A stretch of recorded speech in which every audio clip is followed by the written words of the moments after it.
आठवीं कक्षा के लिए अगली कविता है सुनो और गुनो, जिसके कवि हैं श्री गोपाल दास सक्सेना नीरज। आइए कविता पढ़ते हैं, आप भी मेरे साथ पढ़िए।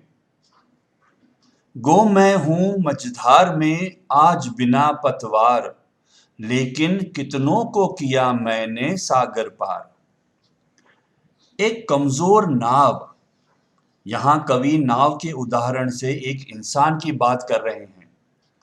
अपनी समस्या बताते हुए कहती है कि आज वह बीच मझधार में है, मतलब मुसीबत में है, और उसका पतवार, पतवार मतलब द ओर्स भी नहीं है, मतलब कोई सहारा नहीं है।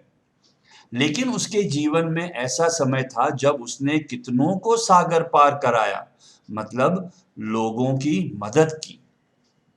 आगे बढ़ते हैं। जब हो चारों ही तरफ घोर घना अंधियार, ऐसे में खदियोत भी पाते हैं सत्कार।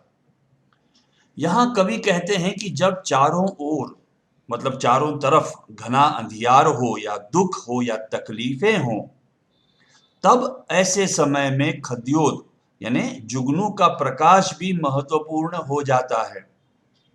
छोटे या मामूली लोगों की मदद भी महत्व की हो जाती है। आगे देखते हैं। टीवी ने हम पर किया यूं छुप छुप कर वार, संस्कृति सब घायल हुई बिना तीर तलवार। टीवी या दूरदर्शन पर हमारे संस्कार बिगाड़ने वाले कार्यक्रम देख देखकर हमारी संस्कृति बिगड़ गई है।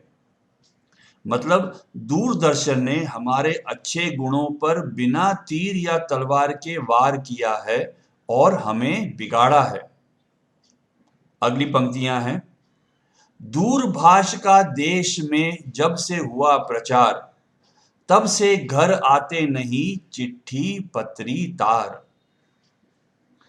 देश में दूरभाष, विशेष रूप से मोबाइल का प्रचार यानी फैलाव या स्प्रेड एंड यूज जब से हुआ है, तब से लोगों के घरों पर चिट्ठी पत्र आना बंद हो गए हैं, क्योंकि उनकी जरूरत ही नहीं रही। अगली पंक्तियां हैं।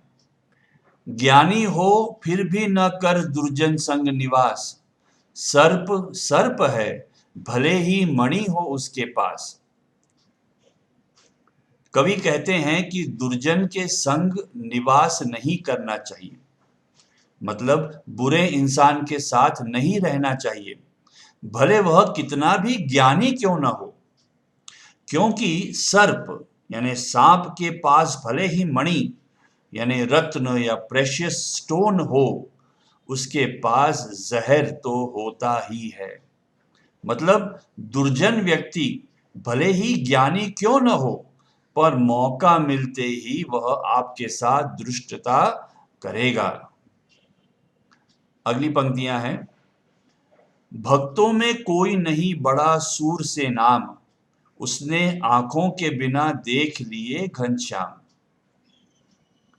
कवि कहते हैं कि ईश्वर की भक्ति करने वालों में सूर मतलब कि भक्त सूरदास से बड़ा कोई नहीं है, क्योंकि सूरदास जी नेत्रहीन थे, मतलब अंधे थे, और उन्होंने बिना आंखों के ही घनश्याम यानी भगवान श्री कृष्ण के दर्शन कर लिए थे।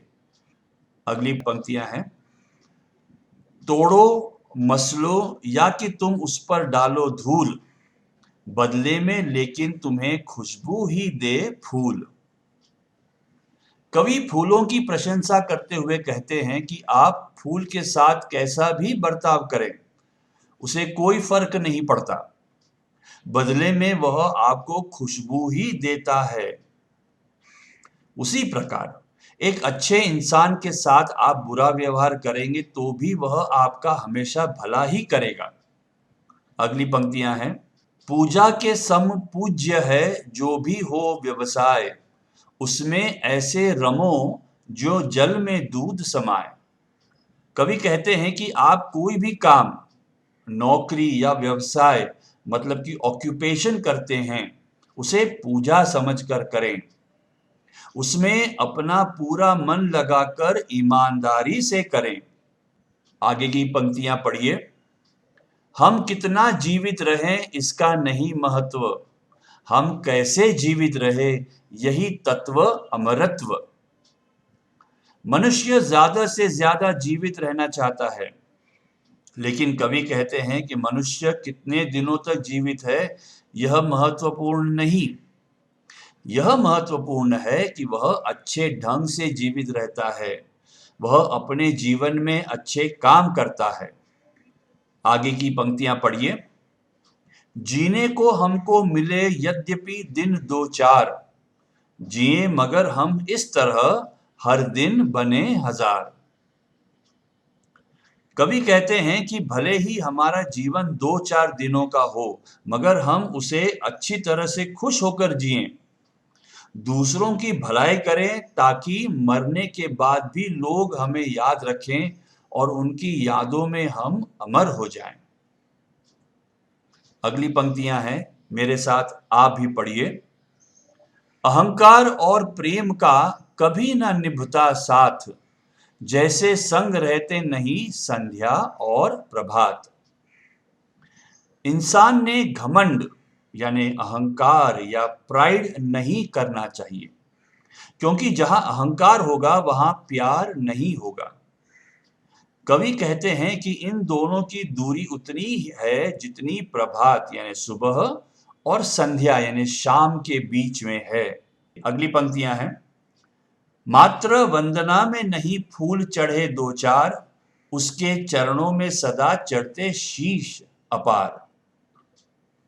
मातृभूमि की रक्षा में अपने प्राण देने वाले सिपाहियों के बारे में कवि कहते हैं कि वे मातृभूमि की वंदना मतलब पूजा में केवल 2-4 फूल नहीं चढ़ाते, बल्कि वे उसकी रक्षा में अपना शीश मतलब कि अपनी जान तक कुर्बान कर देते हैं।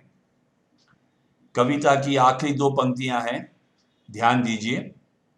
दिए तुझे मांगे बिना जिसने फल और छाह, काट रहा है मूढ़ तू उसी वृक्ष की बाह। वृक्षों को काटने वाले मूढ़ यानी मूर्ख लोगों से कवि कहते हैं कि जिसने तुम्हें बिना मांगे फल, छाया, औषधियां दी, उन वृक्षों की बाह मतलब कि डालियों को, पूरे वृक्षों को काट रहा है। हे इंसान, ऐसा मत कर। धन्यवाद।